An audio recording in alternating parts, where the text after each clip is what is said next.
My name is Sarah, and I got married right after college, and I am full-time housewife.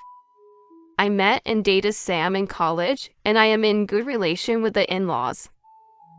The reason why I became a full-time housewife is because the in-laws recommended it. When we did our first greet with the in-laws before the wedding, you see, marriage is about while the husband goes out to work and earn living. Wife should stay at home and protect the home. Julia, who is my mother-in-law, nodded while Robert, my father-in-law, spoke. I knew that they are old-fashioned since I was informed by Sam, and we both agreed to the idea and got married. Sam, have a great day at work? Thanks, honey. My morning routine is to see Sam off to work, and then do the house chores. After several years of living this way, there was a problem. One night, "Hey Sam, do you want to go to the clinic to get tested?" I wanted to get tested for fertility. We have been married for several years now, and we weren't successful at getting pregnant. The in-laws, who were very nice to me, started to become cold. They would call every week saying, "Hey, Sarah, how are you doing? Any chance of seeing our grandson's face anytime soon?" Just to check if we are even trying, which I hated. My husband knew about this, so he was happy to go and get tested.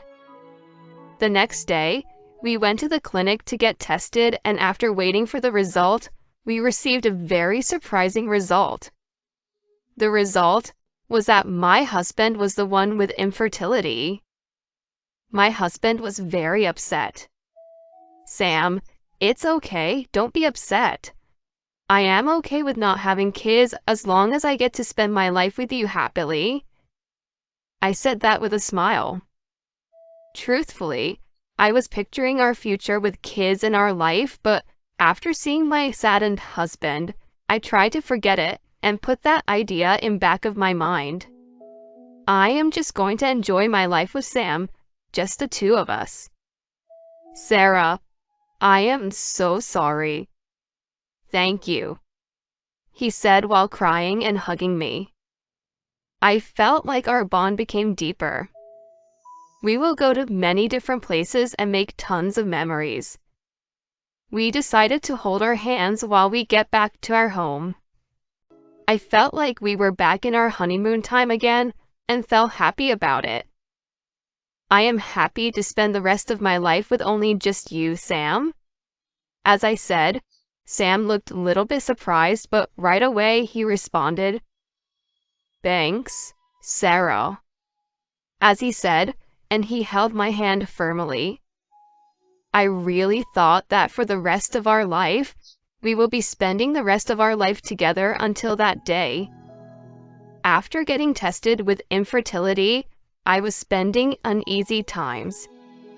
That was because the in-laws were continuing to check up on us with harsh words about the chance of them becoming grandparents.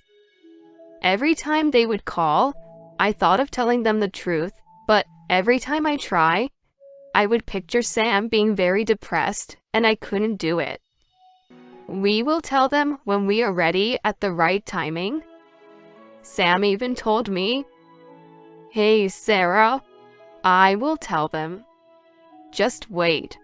I need my time to tell them. So it's not my place to tell them." While I was enduring the attack calls from the in-laws, I got a call from a certain person. Nicole, Sam and I's mutual friend. "Hey Sarah, long time no talk. How are you? I just called to see if you and Sam can go out for a drink with me. We haven't seen Nicole since our dinner after our wedding. Since I needed a blowout from the attack calls from the in-laws." "Hey Nicole, long time no talk. I'm doing fine." What a great timing. I was just thinking of going out for a drink, so let's go. I will check on Sam if he can join us. I responded eagerly. Sam wanted to join us, so we decided when to meet. And then the day to meet each other came. Since we haven't seen each other for a long time and enjoyed our times together, we drank a lot. I decided to tell Nicole the problem I was facing with the in-laws. Even though it was a very sensitive topic, Nicole is our mutual friend, and since we have talked about anything to each other, I thought it would be fine. Hey Nicole, to tell you the truth, we were facing some trouble, but because you asked us out for a drink, I was able to blow off the steam. Oh, really? What happened? Do you want to talk about it? I checked on Sam to make sure he was okay with it, and started to talk. Actually, we can't have children. So, we decided to live happily with just the two of us, but the in-laws are... It's my fault, actually. There was a moment before Nicole spoke. Oh, I didn't know.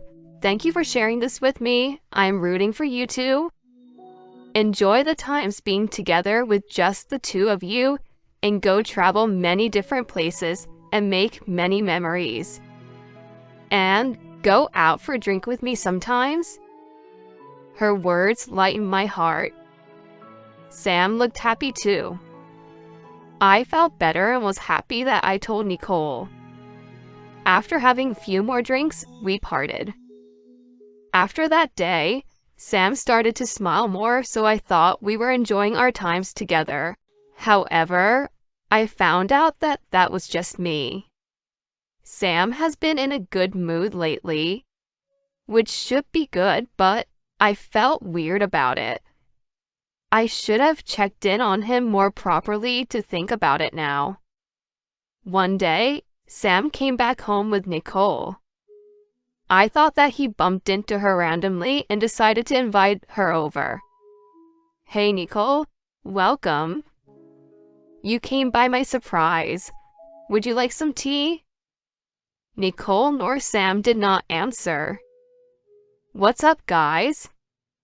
And to that, Sam responded, Sarah, I am sorry.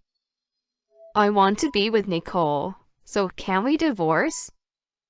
Sarah, I am sorry, I'm in love with Sam. Since this was such a surprise, I was blanked out. As I heard their story, it all happened after that night out for a drink. When Nicole found out the infertility issue, she felt and told Sam that she wanted to support him. I thought I was saved by Nicole that night, but it was the worst thing that could happen to me.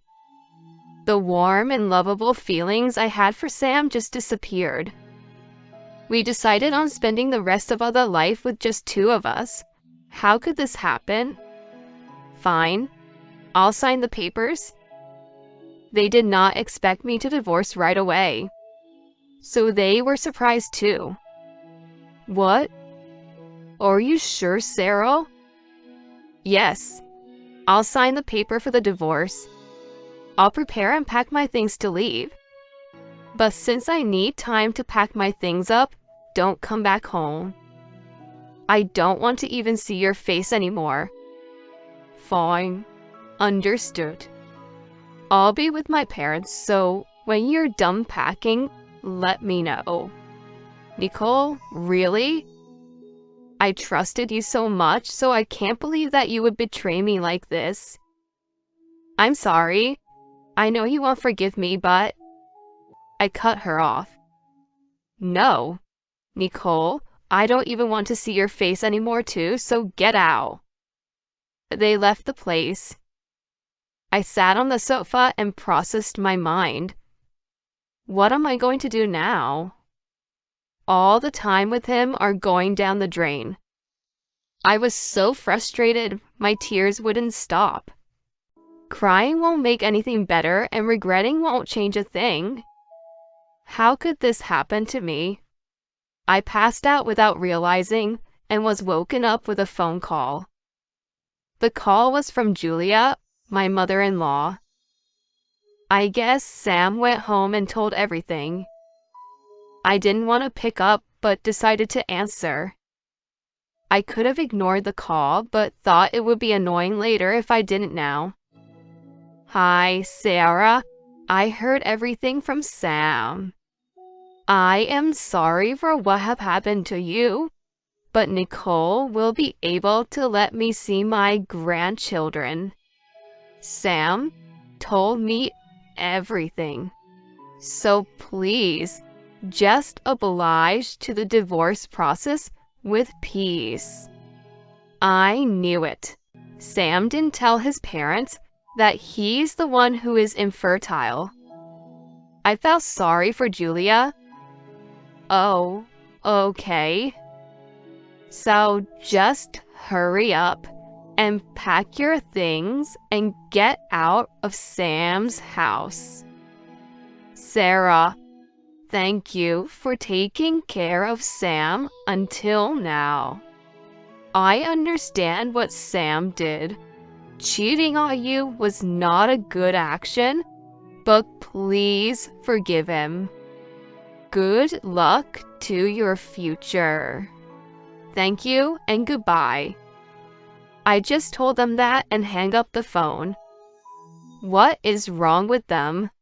These people. They were so nice to me, but now they're totally different people. Oh, right. They didn't care about me. They only cared about them having their grandchild. I thought about telling them the reason as to why they can't see their grandchild's face is that Sam is the one who's infertile, but I decided not to. If I told them, I thought I will be the bad guy and I would feel miserable about it. I'm not going to interfere with them anymore. I don't care what would happen to Sam and Nicole. I started to pack up my things. Since I was just a full-time housewife, until I find a job, I decided to stay with my parents. When I told about it to my parents, they just told me to come home. I didn't want to stay at that house, which I shared with Sam, and just packed up my things really quickly and went home. My parents welcomed me with a very warm smile. It was so hard for me to not cry, but I just said to them that I am home. My parents didn't ask me for the details with Sam and his family, but just had simple conversations we just enjoyed. My father was just happy to see that I am back, and because he's overjoyed, he is drinking a lot. My mother just looked at my father happily. My parents' kindness touched my heart. I couldn't say it to them, but I said, I'm sorry for making you guys worried in my mind. That day, as a family, we enjoyed our night till the end. Soon after, the divorce was finalized. Of course, they both compensated me with alimony and I started a new chapter of my life. I got a job right away. It was an office job. I was nervous about going into the office since I have never worked before, but I was very fortunate to be surrounded by kind people from work and had a stable life. While spending time at my parents' house, my heartache healed. My parents said I could still stay, but I started to live on my own. I needed to live on my own to relax and have my me time. One night, I went out alone to have drink night on my own. Since I had been very busy the past few months, the beer tasted so good. When I glanced around, I saw a guy who was drinking alone. How he drank made me thirsty. At this time, I didn't know that this guy would be my future husband. His face was not good looking. He actually looks like a potato head, and I just wanted to emphasize that he was not my type. But how he drank made me interested in him. Maybe because I was heartbroken, I am interested in him. But I am not ready. Then, hey, is there something on my face or something? He spoke to me. I was very confused and thought, is he trying to ask me out? He wasn't, and supposedly I was just staring at him, which made him uncomfortable. "Oh, sorry. You look so good when you're drinking your beer." I answered the reason why I was staring, and he blushed. His name is Steve. He was same age as me. Steve and I talked for about 3 hours. He would say, "Who are you calling Potato Head? I am not a potato head." He knew he looked like a potato head and made cynical, funny jokes about it just to make me laugh a lot. This helped me get to know him a lot, and we decided to exchange our number that same day. I told him everything about my past, and he just listened, and he gave me kind words and told me that I deserved better. As we messaged and spent more time together, we gradually became attracted to each other and started to date. After 1 year of dating, we got married. I was kind of surprised, but felt good about our marriage, but at the same time got worried and hoped I didn't make the same mistake. But every time I looked worried, Steve would tell me just by looking at my face saying, "Everything is good, don't worry." And he assured me kindly. Even my parents are happy with him. After a little while, we had a baby. My parents were very happy with their grandchild. I gave up on having a child once, but then I was able to meet the right guy in the end. We were blessed with a child, and I was very happy with my life. From now on, we will be raising our baby together. One day, a year after having our child, all 3 of us were going out. We bumped into Sam, Nicole, and Sam's parents. At first, I pretended I did not notice them and walk away, but we were too close to do that. "Oh, hello." Sam, Nicole, and Sam's parents just looked at me in shock. "Wait, what? Sarah, is that you? With a child? Why? Wait, why is Sarah with a child?" I bet they weren't expecting me to get remarried and even have a child. "Oh, yes. Hey, this is my husband and my child." They were all in shock. I couldn't stop laughing in my mind with this situation. Steve didn't understand what was going on, so he asks, "Honey, could you introduce me to these people?" So I told him, Darling, I previously mentioned about Sam and Nicole, and they are Robert and Julia." Steve caught up with me with the situation. "Oh, that's Sam. I see." He grinned. "Yes, we are on the same page about this topic too." "Wait, why? I thought you were infertile." I knew it. Sam didn't tell them the truth. It was my time to drop a bomb on them. "What are you talking about? I am not infertile. Sam is the one who is infertile." Robert and Julia quickly looked at Sam. No, Sarah is lying." "What are you talking about, Sam? We got tested together." "Wait, you still haven't told them the results." "Nicole, you knew about this too, but you didn't tell Robert and Julia?" Then Julia shouted, "I cannot believe this person. How could you say Sam is infertile? You liar. Nicole is pregnant with Sam's child." "No way. Nicole? Wait, what? Whose child is it?" Sarah, shut up. Don't say such a thing." By the looks of how Nicole reacted, I understood the infidelity of their relationship. Robert, Julia, Sam, and Nicole, they were all turning pale in shock. Sarah, let's get going now. I hope you guys will have a great day. Excuse us? Steve grabbed my hand and quickly walked away. The four of them was just standing there, which was just awkward. Later, from a mutual friend, we heard that Sam and Nicole had the biggest fight. I was right. Nicole was cheating on Sam. And Nicole was not pregnant with Sam's baby.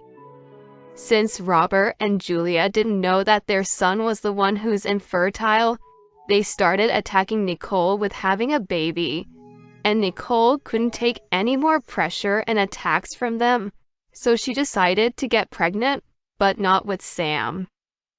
Now, Robert and Julia is accusing of the infidelity, and they tell her, "We are going to get compensation from you, and if it is a son, we are taking him away from you."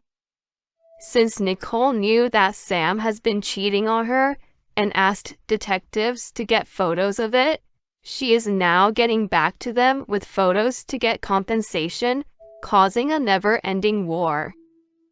And now, Robert and Julia is calling me saying, "Because of you, everything is messed up. So you should be responsible of it and get a divorce and bring that child with and remarry Sam."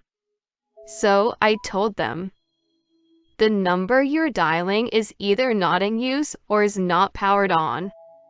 Stop talking gibberish and have a nice day," and hanged up the phone. Since Julia's number was new, I blocked that one too. Right now, I don't know what happened to that family, and I don't want to know. All I know is that, thank God, I got a divorce from Sam. To think about it, I thought I felt bad for Nicole for a bit, but then, we're not even friends anymore. I just felt bad for the baby inside Nicole's body, but knowing Nicole's character, being tough and making things work, her DNA will make it somehow too. I'll stop thinking about them now and focus on my happiness now. I now have a family precious to me. Using that foolish family and friends as a bad example, I promised myself that I would take good care of my precious family.